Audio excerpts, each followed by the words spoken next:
Kuna habari njema lakini pia kuna habari mbaya kuhusiana na jitihada za Samia Suluhu Hassan kujisafisha kutokana na unyama uliofanyika kuanzia Oktoba 29 ya mwaka jana, ambapo maelfu ya Watanzania walichinjwa kwa amri ya Samia.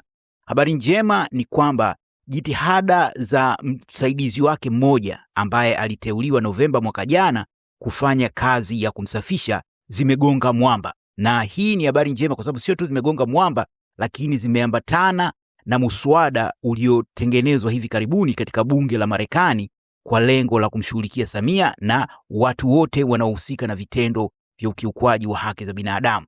Ni habari mbaya kwa sababu jitihada hizo zinagharimu Tanzania dola 45,000 kwa mwezi. Dola 45,000 kwa kiwango cha kubadilishia fedha hivi sasa ni takriban shilingi milioni 115 kila mwezi. Na kwa hakika sio fedha ambazo zimetoka tu, bali zitaendelea kutoka kwa kipindi cha miezi 24, kwa sababu mkataba huo wa kumsafisha Samia ni wa miezi 24, yani miaka 2 kamili.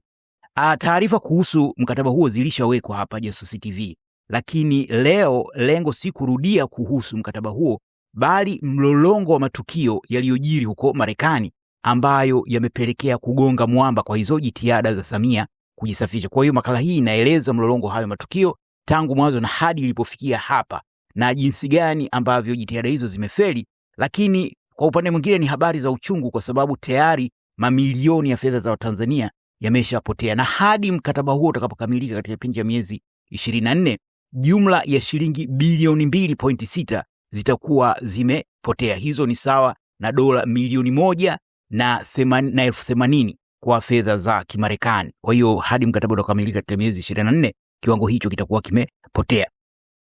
Sasa kwa mujibu wa taarifa ambazo Jasusi TV imezishuhudia na kuzithibitisha ni kwamba kwa mujibu wa utaratibu wa Marekani, huko Marekani kuna makampuni ambayo yanafanya lobbying. Nadhani nafahamu maana ya lobbying.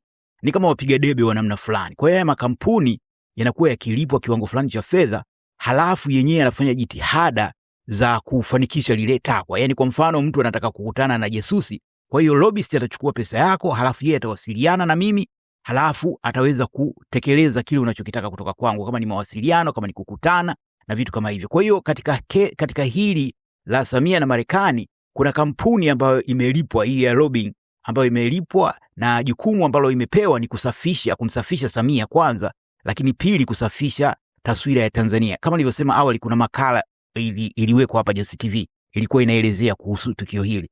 Na nisingependa kurudia kwa sababu hizo taarifa zipo. Nitaweka link hapo chini ili uweze kuiona video husika. Sasa katika hizi taratibu za Kimarekani kuna sheria inafahamika kama FARA, yani Foreign Agents Registration Act. Hii ni sheria ya Marekani inayolazimisha mtu yeyote anayefanya kazi kwa niaba ya serikali ya kigeni ndani ya Marekani ajiandikishe katika Wizara ya Sheria ya nchi hiyo. Na Jasusi TV imefanikiwa kupata nyaraka hizo zilizopo katika tovuti ya hiyo Wizara ya Sheria ya Marekani ambayo inaeleza kuhusu huu mkataba kati ya Tanzania na kampuni moja inayofanya lobbying. Kwa hiyo mkataba huu ulisainiwa Disemba 15 ya mwaka jana na ulisainiwa na Katibu Mkuu wa Wizara ya Mambo ya Nje Balozi Shelukindo, na ulifanywa kati ya serikali ya Tanzania na kampuni inayofahamika kama Evergraves Strategy Group, na ulikuwa kama nilivyosema dola 45,000 kila mwezi, na ni kwa miaka 2, na mkataba ulianza rasmi Januari 1 ya 2026. Kwa hiyo malipo ya kwanza ya dola 45,000 yalitolewa Januari 7 ya mwaka 2026. Kwa hiyo kwa miezi 24, dola 45,000 kila mwezi, jumla inakuwa dola milioni 1,080,000. Kwa hiyo jumla kabisa ya pesa ambayo hii milioni 1,080,000 kwa shilingi ya Kitanzania ukitegemea kwa kiwango cha sasa ni shilingi bilioni 2.8. Na mpaka sasa miezi 5 imeshapita, kwa hiyo tayari dola 225,000 zimeshatoka na bado kuna miezi 19 huko mbele, yani dola 855,000 zaidi zinangoja kutoka katika hazina ya Tanzania. Sasa mtu ambaye amekabidhiwa jukumu hili la kufanya hii lobbying ni Balozi Lazaro Nyalandu. Mnamfahamu huyu. yeye aliteuliwa kuwa mshauri wa rais, yani mshauri wa Samia katika masuala ya diplomasia Novemba 2025. Na hii ilikuwa ni wiki chache tu baada ya Samia kutoa amri ya kuchinja maelfu ya Watanzania. Kwa mujibu wa takwimu, inadaiwa idadi waliouawa ni zaidi ya watu 10,000. Kwa hiyo ilikuwa ni siku chache baada ya mauaji hayo, lakini pia ilikuwa ni siku chache tu kabla ya mkataba huu haujasainiwa. Kwa hiyo inaonekana kwamba uteuzi wa Nyalandu ulikuwa unahusiana moja kwa moja na hili swala la lobbying. Sasa Nyalandu alifika Washington DC, Marekani kama mshauri wa rais, na alifika wiki ile ya tarehe 20 Januari ya mwaka huu 2026, na lengo lake lilikuwa la wazi kama ilivyoonyeshwa katika hii sheria ambayo inamtaka lobbyist kuweka hadharani rekodi zilizopo. Kwa hiyo miongoni mwa majukumu yake yalikuwa kutafuta mikutano na wabunge wa Marekani, kujaribu kuzuia shinikizo la Congress dhidi ya Tanzania na kujaribu kuanzisha yani mkusanyiko unaitwa caucus, mkusanyiko wa wabunge kule Marekani ambao wataongelea maslahi ya Tanzania. Na pia kuzungumzia kuhusu miradi mbalimbali ya Marekani iliyopo nchini Tanzania. Lakini vile vile alikuwa anataka kuangalia kuhusu visa iliyowekwa, marufuku ya visa iliyowekwa dhidi ya maafisa wa Tanzania. Sasa kwa mujibu wa hati zilizopo katika hiyo tovuti ya Wizara ya Sheria, kampuni hiyo ya Evergrande kupitia kwa mtu anaitwa Scott Homer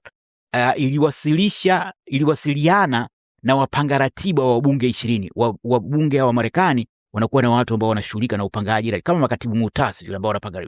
Kwa hiyo hii kampuni kupitia kwa huyu bwana anaitwa Scott Homer aliwasiliana na wasimamizi, yani wapanga ratiba wa wabunge 20. Na hii ilikuwa tarehe 14 ya Januari ya mwaka huu. Hii ilikuwa kabla Nyalandu hajafika. Kama sema Nyalandu alifika Januari 20. Na ni wabunge kadhaa ambao walikuwa wametumiwa yani hao wapanga ratiba kadhaa walikuwa wametumiwa hizo nani. Kwa hiyo Nyalandu alifanya tena safari nyingine Januari 26 mpaka alifanya hiyo safari ya Nyalandu ilimgharimu toka takriban Januari hiyo 20 mpaka Februari ya mwaka 2026. Na Evergrande aliwasiliana na ofisi za maseneta mbalimbali ikiwa ni pamoja na jitihada za kumwezesha Nyalandu kukutana na kukutana na Seneta Ted Cruz. Na hili la Seneta Ted Cruz ndio la muhimu, kwa sababu hili ndio linaeleza jinsi gani ambavyo kwanza pesa ya walipa kodi imeliwa, lakini pia kufeli kwa hizo jitihada za Samia. Na hii ilitokea tarehe 2 ya Februari ya mwaka huu 2026. Siku hiyo huyu bwana Scott Homer aliandika barua pepe ya haraka, yani ya dharura, kwa ofisi ya Senator Ted Cruz, akieleza kwamba Nyalandu alikuwa yani kulikuwa na jitihada ya kumkutanisha Senator Cruz na Nyalandu. Na hii taarifa sasa, hii tarehe 2 apparently Nyalandu alikutana na huyu Senator Cruz, lakini wakati Nyalandu aliomba mkutano wa kukaa kitako, hii mkutano huu uliwezekana ulikuwa ni wa dharura na walikutana airport, kwamba Senator Cruz alikuwa katika safari zake. Hawa jamaa ambao ni hawa malobbyist wa Marekani wakafanya jitihada ya kumkutanisha na Nyalandu hapo airport. Kwa hiyo ilikuwa ni kikao cha yani kama vile cha bahati mbaya, hakikuwa kimepangwa. Na hii inaashiria kwamba swala hilo lilikuwa halina umuhimu wa kutosha, lakini kumbuka kwamba dola 45,000 imelipwa ikiwa ni pamoja na kufanikisha hili la kukutana na Senator Ted Cruz. Kwa hiyo licha ya mamilioni hayo ya pesa ya Kitanzania kutafunwa, lakini hili halikufanikiwa. Sasa kwa nini hili ni la muhimu sana? Kwanza huyu ML aliwasiliana na ofisi ya Ted Cruz kuwaeleza kwamba Nyalandu yupo hapo na angependa kukutana naye. Lakini matokeo ya ombi hilo lilikuwa ni mkutano wa dakika chache uliojiri hapo airport. Lakini hili sio kubwa zaidi. Kwa sababu gani? Kwa sababu Senator Cruz ni mmoja wa maseneta wawili waliotengeneza muswada ambao Just TV umeuripoti hapa dhidi ya serikali ya Samia Suluhu Hassan, na sio serikali tu ya Samia Suluhu Hassan, dhidi ya Samia mwenyewe pamoja na watendaji wake mbalimbali. Kwa sababu ukiusoma huo muswada unaeleza, unatanabaisha bayana watu gani ambao wanatakiwa kuchukuliwa hatua, ikiwa ni pamoja na idara ya usalama wa taifa, jeshi la wananchi wa Tanzania, jeshi la polisi na watendaji mbali, kila mtu aliyehusika na vitendo vya kuanzia Oktoba 29, lakini inarudi nyuma zaidi na waliohusika na matendo ya utekaji na kila kitu. Kwa maana hiyo kwamba jaribio la Nyalandu kukutana na Ted Cruz ambaye alikuwa mtu muhimu sana, alikuwa analengwa, japo liliwezekana wakakutana kwa dharura hapo airport, lakini muda mfupi baadaye Senator Cruz akashirikiana na seneta mwingine Shaheen kuandaa huu muswada ambao umekuwa kinyume na matarajio ya Senator Cruz, na tetesi zinadai kwamba huenda Nyalandu akapigwa chini kutokana na kufeli katika hili jaribio lake, kwa sababu hii ndio kazi aliyokuwa amekabidhiwa kuweza kuifanya, kuhakikisha kuwa jitihada hizo za kumsafisha Samia zinafanikiwa. Kwa hiyo habari nzuri hapa ni kwamba jitihada hizo zimefeli, angalau mpaka sasa hivi wanaendelea kuhangaika. Kama hivyo wamemleta Didier Drogba, wamemleta Rio Ferdinand, na sasa wanahangaika na huyu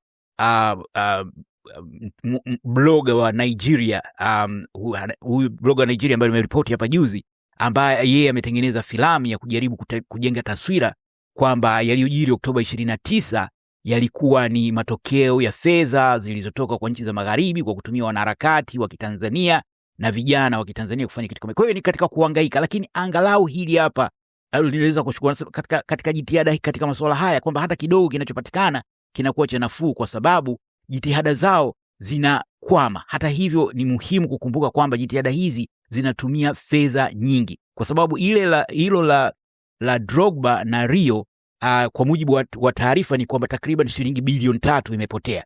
Sasa ukichanganya na hizi bilioni 2.8, hiyo inakaribia shilingi bilioni 6 kwa vitu ambavyo kwa hakika havina maslahi kwa Watanzania, bali ni kwa faida binafsi ya Samia Suluhu Hassan.